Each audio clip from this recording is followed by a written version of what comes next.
Hello, everyone. Thank you for joining our webinar.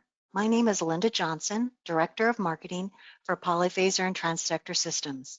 Today's presentation will be led by transient expert, engineer, and sales director for Polyphaser and Transtector, Jason Mees, who will share basic requirements to consider in order to ensure power and signal integrity for last mile wireless communication applications. Thank you, Linda. As Linda mentioned, my name is Jason. I am here to talk about Transtector and Polyphaser, two of the brands under the Infinite Electronics house of brands. Specifically, we're going to speak about last mile wireless communications and surge protection and keeping the power and signaling integrity intact. Why would you want to hear what we have to say about this subject? Well, we have over 50 years of experience protecting communication and power networks. We have a nationwide technical support team ready to help you and your end users with installation problems or technical questions. We have a national sales support team ready to support you in your deployment efforts. We have products to cover every copper line entering or leaving a facility, RF, AC, DC, data line, surge protection, and all of these products are in stock and available for same-day shipping. The agenda for today's discussion will go over what a surge is, the different surge protection components available and how they work, and then we'll talk about a few key applications: AC power for fixed mile wireless, DC power for fixed mile wireless, Ethernet line protection, and then finally we'll wrap it up with RF protection under the Polyphaser brand. So what is this problem we're talking about here? What is a surge? A surge is a microsecond event. It passes through a fuse or a breaker, which reacts in seconds. So we have to have a device that can react in nanoseconds in order to take care of this microsecond event. Now, what are the types of damages we could see from these surge or transient events? There's three types. The first, the most popular one or well-known version is destruction, when a piece of equipment either catches on fire or we see carbon or smoke coming out of it. The second type is when a board level component gets damaged and you have to replace a piece of equipment. And then the third is degradation.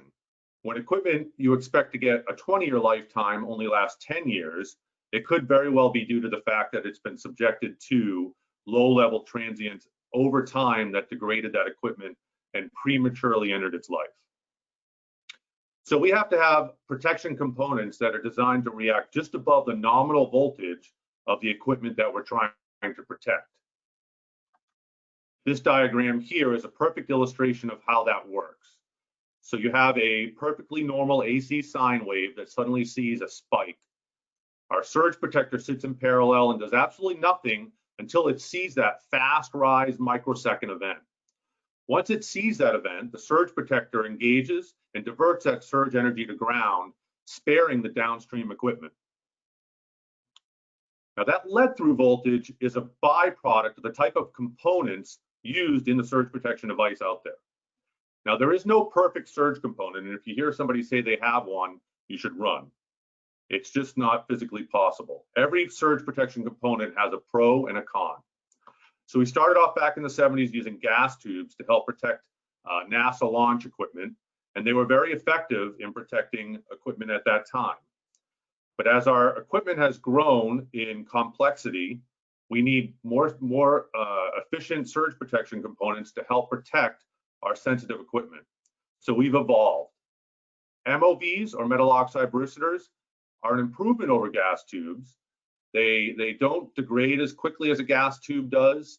They're more robust than a gas tube, but they do have a shelf life similar to a gas tube. Silicon avalanche diodes, that's Transtector's claim to fame. They've been using silicon avalanche diodes and leading that technology into the communication space for 50 plus years. Silicon avalanche diodes have a low turn on and they don't degrade. So that may sound like a great thing, but the con for a silicon avalanche diode is that it does not handle as much energy as an MOV or a gas tube. It's not quite as robust. So what we do here is at Transtector is we recognize those pros and cons of all the different technologies, and we apply the best technology to the application. And in some cases, we'll even combine the technologies into a hybrid circuit to help deliver the best protection possible.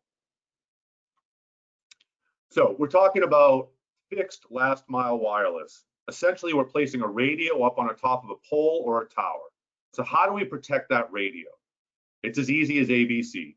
So first, we need to protect the line coming down the tower or pole into the building. Next, we have to protect the power coming from the utility into your equipment. And then finally, we have to protect up at the top of the pole at the radio itself. So the first application is the AC power down at the bottom. So one important thing to think about here is the fact that we don't know where the power is coming from often, and we can't rely on that power being clean, and we can't rely on that power having surge protection on it. So we need to protect at our equipment itself. So one way to do that is with surge protection, and it's important to keep in mind that a UPS is not a surge protector. An uninterruptible power supply, if used as a surge protector, is a very expensive surge protector. So there's three different ways we can protect that equipment down at the bottom. The first style is using a DIN rail mounted type device, like you see here an example of. That would be used in an enclosure on a DIN rail next to other DIN rail mounted equipment.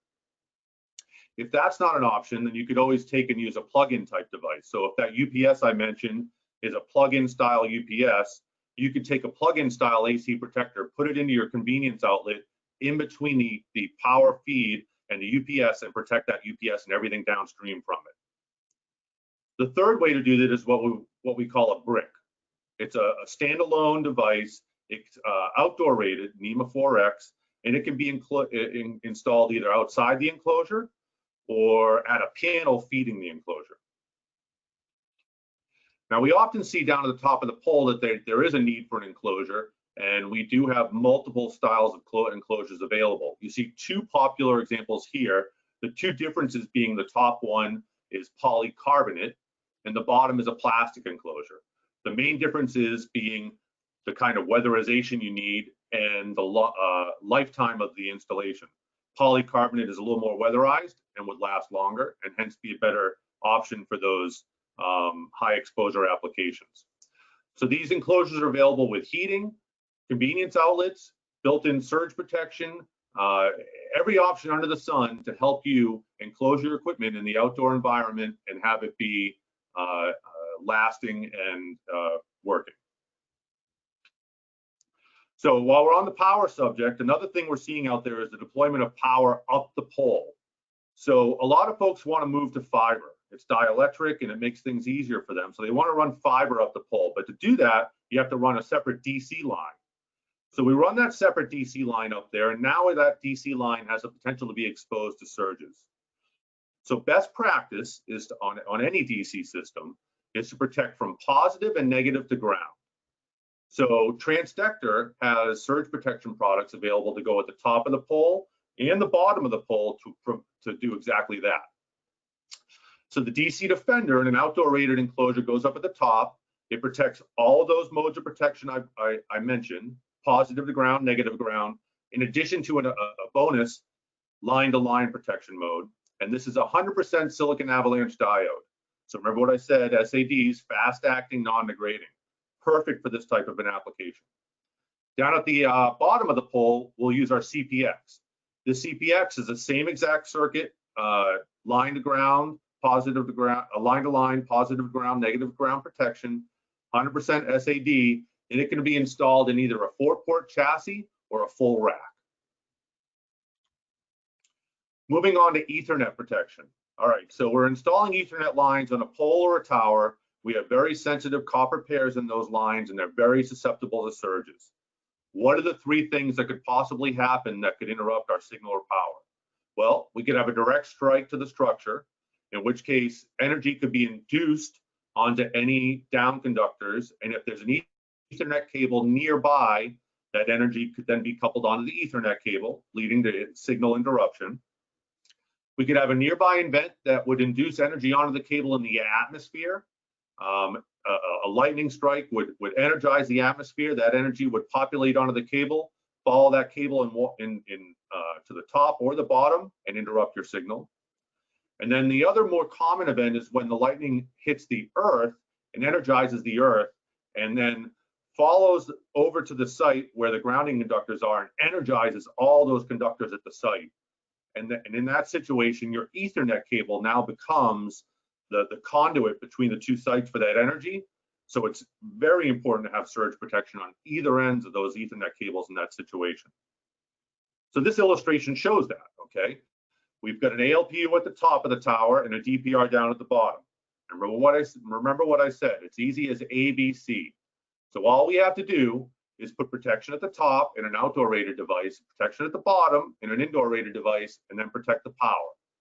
Now these surge protection devices are designed to be repetitive, transparent to the system. You should be able to put them out there and not worry about them at all. Under an extreme circumstance, say you have an overvoltage situation or a fault, then these surge protection devices will sacrifice, and now you only have to replace your, say, $50 surge protector instead of your $500 camera. So the two devices that we lead with for this application are our ALPU F140 and our DPR F140. Both of these are rated for the new IEEE 802.3BT 100-watt PoE levels. So that means that even if you're not running 100 watts out there right now, these devices are future-proofing your system so that if you wanted to put a 100-watt system out there down the road, you can do that without having to update your infrastructure. These devices are both SAD gas tube or silicon avalanche diode gas tube hybrid circuits.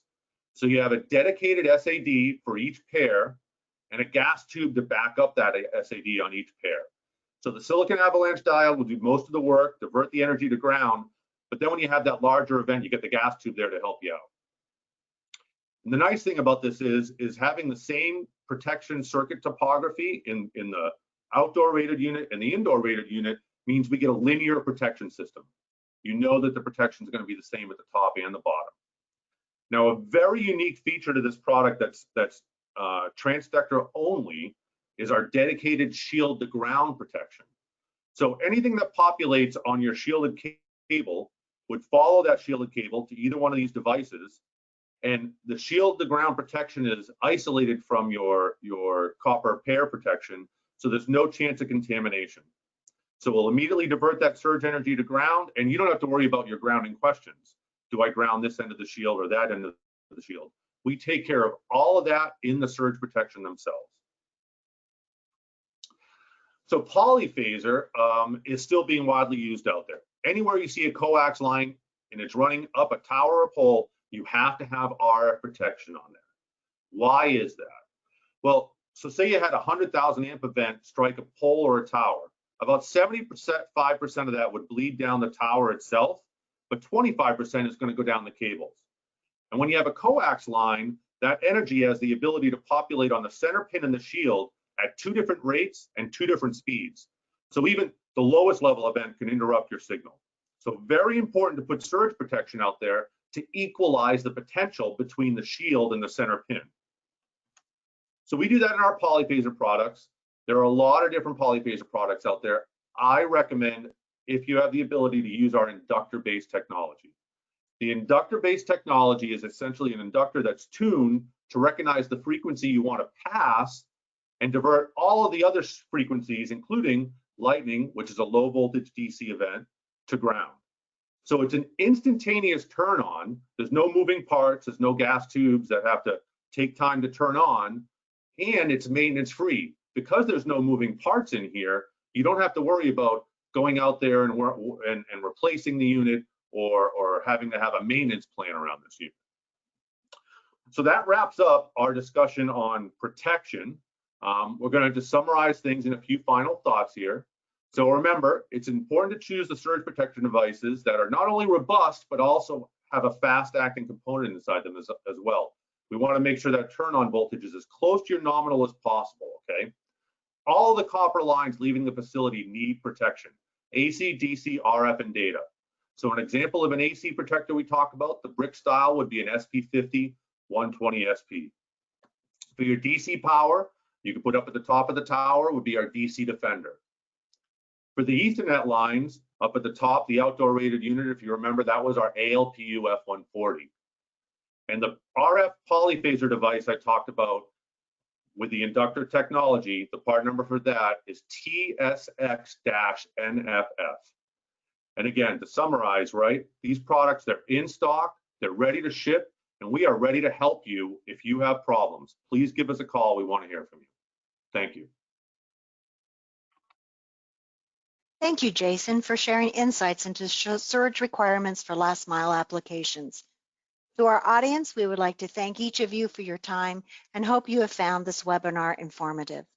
If you have additional questions or would like further information on power and signal integrity for communication networks, please contact us directly to speak with a member of our technical support team at 1-208-635-6400 or visit our websites at polyphaser.com or transtector.com. Thank you very much.